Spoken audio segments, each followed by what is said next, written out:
Okay, question 6. This was super tasty. There's a lot going on here. Okay, this is actually a level 7 plus question. I've seen questions like this on higher level papers as a starting point. So just reading it through, the first, fourth and eighth terms of an arithmetic sequence here. And then it goes on to say the first 3 terms of a geometric sequence. Before we go any further, luckily there's just one extra bit of information. It says that the first term of both sequences is 9. Okay, so thank goodness, that's a starting point. So let's just try and separate the two. Let's have the arithmetic here. The first term is 9, and the geometric here, the first term is 9. Okay, so the first term, the second term, the third term. Let's just generate the first, second and third. This will be 9 plus d. This will be 9 plus 2d. So we're not answering the question just yet, we're just trying to make sense of what the information is. And if you're given an arithmetic and a geometric sequence, it's nice just to get the first 3 terms, just to see what's going on. This will be 9 times by r, and this will be 9 times r again, which is 9r squared. Okay? So the first, second, third of arithmetic is there, and the first, second, third of the geometric is there. So now let's think about which particular terms we need. So this is going to be the first of the geometric, the second of the geometric, and the third of the geometric. Alright then. But it says the first, the fourth, and the eighth terms of an arithmetic. So we want the first, the fourth, and the eighth. Well, let's just adjust this then. The first, the fourth, and the eighth. And the formula book, u of n equals u1 plus n minus 1 d. So if we want the fourth, we'll be adding on 3d. Okay? So with this formula here, if you want the fourth, 4 minus 1 is 3. If you want the eighth, 8 minus 1 is 7. So we're going to go and adjust this here, because the fourth is going to be plus 3d, and the eighth is going to be plus 7d. And then I think we've got all the information we need, because it says the first, the fourth, and the eighth here form the first, the second, and the third here. So basically these things, these expressions, are actually equivalent to each other. So clearly 9 is equivalent to 9. But then we have 2 equations. 9 plus 3d equals to 9r, first equation.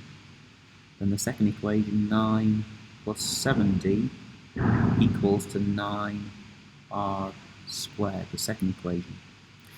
Now this is going to be quite a tough simultaneous equations now. I think the way we might like to do this is either substitution or elimination. Okay? Substitution might be easier, and what we're going to do is, where we see an r here, we are going to rearrange. So let's try and rearrange this. So rearranging 1, we get 9 plus 3d divided by 9 equals to r. And then can you see that where we see the r here, we're going to substitute for 9 plus 3d over 9 in there. So let's go ahead and finish off the question now. So in question 2, 9 plus 7d equals 9 times by r squared. Well, r squared is 9 plus 3d over 9, and we square it. Okay, so this is a pretty horrible equation to solve. Okay, and I mean, you can do a little bit of expanding with algebra, and I think this will turn into a quadratic equation. But I'm just going to go try and graph this and see what we can find. Okay, and I'm going to graph both sides and see where the intersection point is. So that could be the way of trying to get around the harder algebra. Dot insert a graph. So f1 of x is going to be 9 plus 7 times d. Instead of d, I'm going to have x. That kind of makes sense. And then the next one, Control G to open up the graph plotter. 9 times by open bracket. I'm going to get the fraction button from the menu here.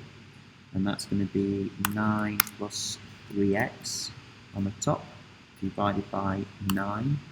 And this guy here is powered up squared. There we go. And then on my graph, the intersection point is somewhere. Point. Menu, analyze graph, intersection. Let's go before. Let's go after. Okay, so it looks like I've got a solution here. Now remember, we're looking for d here, and it looks like it comes out that d equals to 1. We'll check to see if that makes sense. So it looks like d equals 1 because that's the x value. Let's write it down, d equals 1. Okay, let's just check that though in the original arithmetic. If d equals 1, then the arithmetic becomes 9.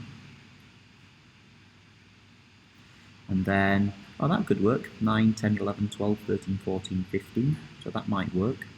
And once we know d, of course, we can then do this part b, which is finding the value of r, because we've got two equations here. If I use equation 1 here, if d equals to 1, then you can clearly see that 9 plus 3 equals to 9r, 12 equals to 9r, then r equals to 12 over 9. When you simplify that, that's actually equal to 4/3. You can have r equals 1.3 recurring, put a little dot over the 3 to show you it's recurring. So that's a tough one there. You could go back down to this expression here, and if you like your algebra, you can go ahead and expand it and tidy it up and see what happens.